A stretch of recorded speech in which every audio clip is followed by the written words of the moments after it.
Tu dois prier. C'est tes énergies. Alléluia. Alléluia. Nous avons chacun ses mikumba, chacun ses mikou. Et nous devons prier. Tu refuses, tu es en train de gâter un côté. Tu refuses de prier, tu es en train de gâter l'avenir de tes enfants. Voilà pourquoi tout papa, tout maman responsable doit revenir à la raison. Amen. Amen. Tu ne pries pas pour faire plaisir au pasteur. Moi je suis là juste, comment on appelle un scout? Éclaireur, mon laxinze. Moi je montre le chemin. Le chemin il est là. Tu veux emprunter, vas-y, le Seigneur t'aidera. Amen. Même si tu es faible, mais tu dois comprendre d'abord ce que Dieu attend de toi. Dieu dit, je cherche un intercesseur qui élève un mur. Vous savez, il y a des murs à construire. Vous savez, les murs, ça parle de quoi? Je vais montrer bien, vous notez. Je vais aller vite. Le mur, c'est un dispositif de sécurité. Le mur parle de séparation. Le message n'a pas changé, je suis en train d'interpréter Ézéchiel, chapitre 22, verset 30. Dieu dit quoi? Je cherche un homme qui élève un mur. Et ce mur-là, c'est ce que je parle. Le mur, c'est quoi, André? Le mur, c'est un dispositif de séparation. Une bonne église doit être séparée avec les mensonges, avec la doctrine des mensonges, avec la doctrine des envoûtements. Alléluia. Amen. Si l'église n'est pas mûre, je ne parle pas de mire à côté là, je parle de mire qui bata. En lingala, et baka, pour toi qui vas m'entendre là-bas. Et en portugais, parede. En anglais, je ne sais pas, tant pis. Alléluia. Nous devons construire des murs, c'est Céline. Ta vie doit être une vie mûre. Une église doit être une église mûre. Une église parede. Pour empêcher les serpents qu'ils ne rentrent pas. Avec quoi? Premièrement, ruse, mensonge. Troisièmement, séduction. Si l'église n'est pas mûre, mon frère James, les serpents vont rentrer. Quand il rentre, premièrement, il va donner l'esprit de mensonge pour mettre les gens en confusion. Il va rentrer avec les ruses. Vous savez que les serpents, c'est un risé, un sale animal qui tue pour le plaisir. Vous savez, d'autres animaux, ils tuent pour se défendre. Si tu trouves un lion, quand il te voit, il va penser que tu es un chasseur. Il faut qu'il se défende.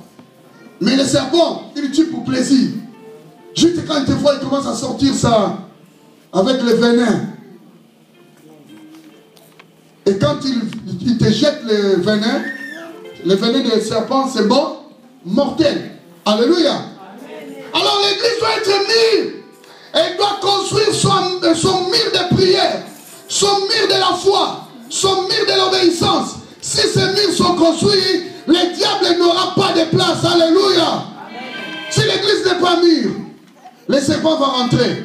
La Bible dit ceci, dans Ecclésiaste, chapitre 10, verset 9, si je ne me trompe pas. Celui qui creuse une fosse, il tombera lui-même. Et celui qui renverse un mur sera mordu par les serpents. Amen. Si tu renverses le mur de l'autorité de la parole, tu seras mordu toi-même par les serpents. Et vous savez les serpents, d'autres tu les as toi. Alléluia. Amen. Je ferme cette parenthèse. Vous savez que l'homme a des serpents. Vous savez, des serpents. Hein, Christelle? Grâce à ta dit, Christelle, tu sais que tu as un serpent. Yo, toi, qu'est-ce que tu dis? Elle a dit la vérité. Elle t'a dit la vérité. Alléluia. Les serpents atterrissent dans le désert. Je vous fais cette parenthèse. Je retourne. Si tu renverses le mur, d'abord, si tu ne construis pas un mur, vous êtes vulnérable par la doctrine des serpents. Il va venir avec les ruses. Vous savez, un rusé utilise toutes les manières, soi-disant, mais qui n'est pas la vérité. Est-ce que quelqu'un me comprend? Amen. Les mensonges. Vous savez, les mensonges, c'est quoi? C'est une vérité, mais décousue. Vous savez, les mensonges, il trouve sa ressource où? À la vérité. Les mensonges se nourrissent de la vérité pour vivre.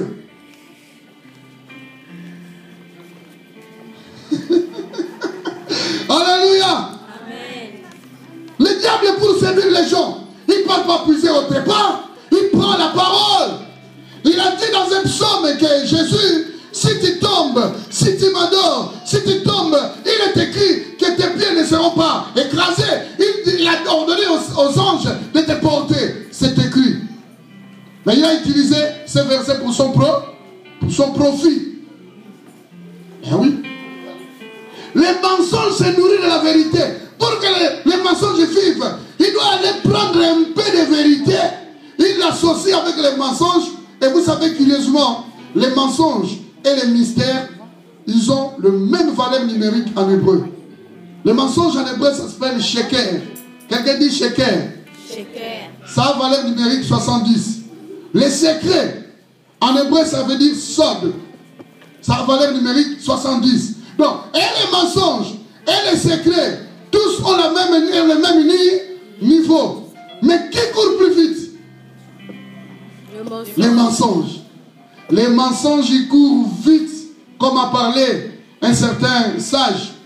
Les mensonges courent plus vite pendant que la vérité est en train encore de mettre sa chaussure, encore en train de mettre ses lacets. Mensonge, il est déjà arrivé là-bas vers l'île. Parce qu'il est en train de se précipiter pour gagner le terrain. Comprenez le mensonge? Et tout ça est possible quand le mur n'est pas construit. Mais une église qui construit les murs de l'autorité de la parole, qui connaît le vrai, il est écrit. Il ne cédera jamais au mensonge de Satan. Alléluia. Satan trompe les gens pour son intérêt. Mais Dieu ne peut pas vous tromper. Quel intérêt qu'il a? Déjà, il a eu l'intérêt de nous donner les souffles de vie. Il nous a donné tout ce que nous avons. La vie. Quand nous dormons, 1/60e de la mort. C'est pour ça que quand tu dors, tu ne te souviens même plus de ce qui se passe autour de toi. Vrai ou faux? C'est 1/60e de la mort. Donc, à part ce qu'on appelle là, ce qu'on appelle soit anesthésie. À part l'anesthésie, le sommeil, c'est 1/60e de la mort. Déjà, nous réveiller comme ça le matin, c'est le bienfait de l'Éternel. Amen. Tu dois dire merci à Dieu. Amen, amen. Alors, il faut construire les murs de la prière. Tu dois être fort en prière, forte en prière. Amen. Celle qui est forte, une église forte dans la prière, ce sera une église concurrente. Le diable ne peut pas venir avec ses ruses, avec ses mensonges, avec sa doctrine de confusion. Parce que le diable, il aime la confusion. Mettre les gens en panique et dans des confusions. Même dans des foyers, nous voyons ça. La distance qui nous sépare avec Satan n'est pas de 1000 km. Hein. Vous savez, nous livrons des combats avec le diable. La Bible dit quoi? Dans 1 Pierre. Le diable rôde comme un lion. C'est-à-dire, il est en train de rôder. Est-ce que vous lui donnez combien de kilomètres? Des mètres. 0 kilomètre. Donc il est en train de rôder. Chaque personne dans la vie. Nous avons des batailles que nous livrons. Mais le grand problème c'est quoi? Nous ne nous intéressons pas de savoir quelles sont les armes que le diable utilise pour nous déstabiliser. Ça c'est point numéro 1. Et comme nous ne cherchons pas à savoir les armes que le diable utilise pour nous déstabiliser, nous laissons tout l'avantage. Et il prend le terrain, il occupe le terrain. Point numéro 2.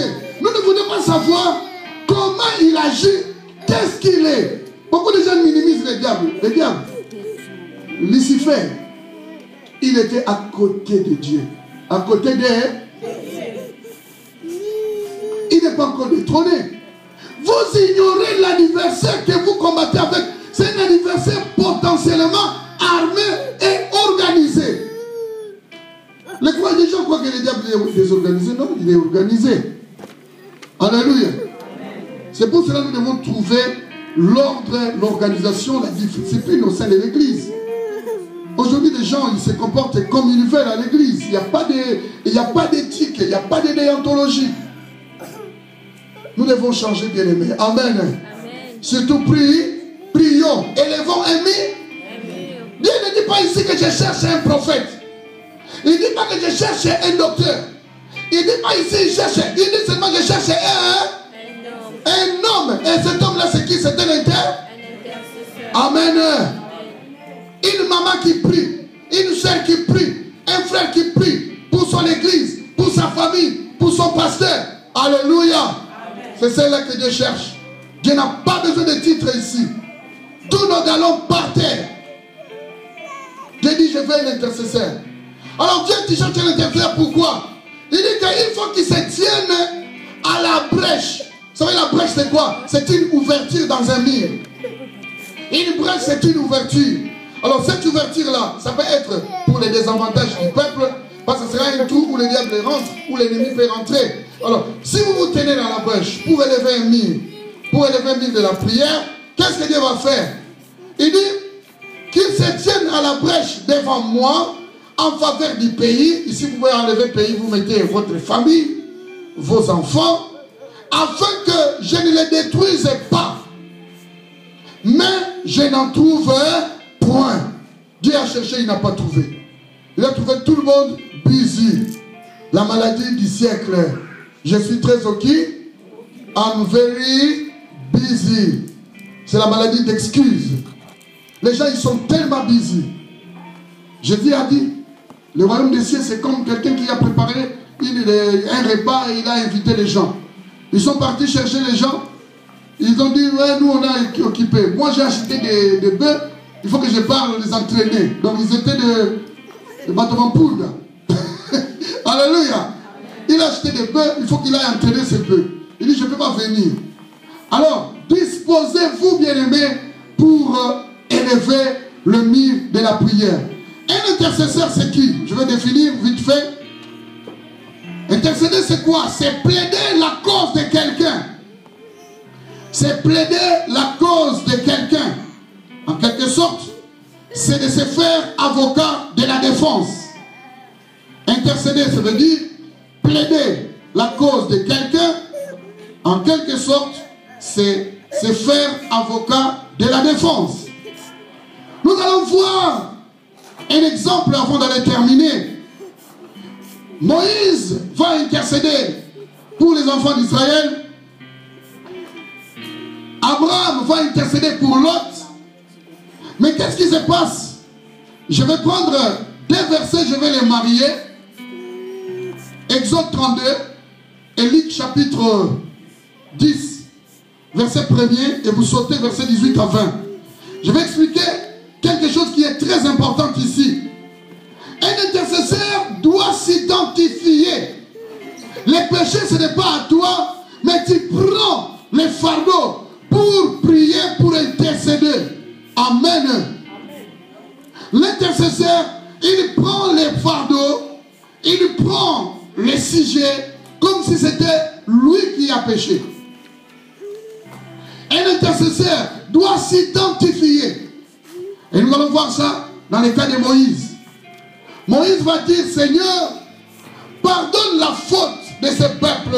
Là, Israël venait de faire la faute de veau d'or. En bref, idolâtrie. Ils ont dit, Aaron, nous ne savons pas ce qui est arrivé à Moïse depuis qu'il est parti. Mais pour que Moïse puisse recevoir les pardons, les schémas, les croquis du tabernacle, il a fallu plus ou moins 40 jours. Israël est resté désespéré. Ils ont fait fabriquer les veaux d'or, idolâtrie. Et ce verset mal compris, plus un verset qui est dans Timothée où Paul parle des bijoux, ce qui a fait que beaucoup de gens ne mettent pas de bijoux, mais c'est faux. Alléluia. L'extériorité, ce qui compte dans l'homme, c'est l'intériorité. Alléluia. Paul ne voulait pas dire que les gens puissent avoir que la beauté extérieure. Il faut avoir aussi la beauté intérieure, la beauté de l'âme.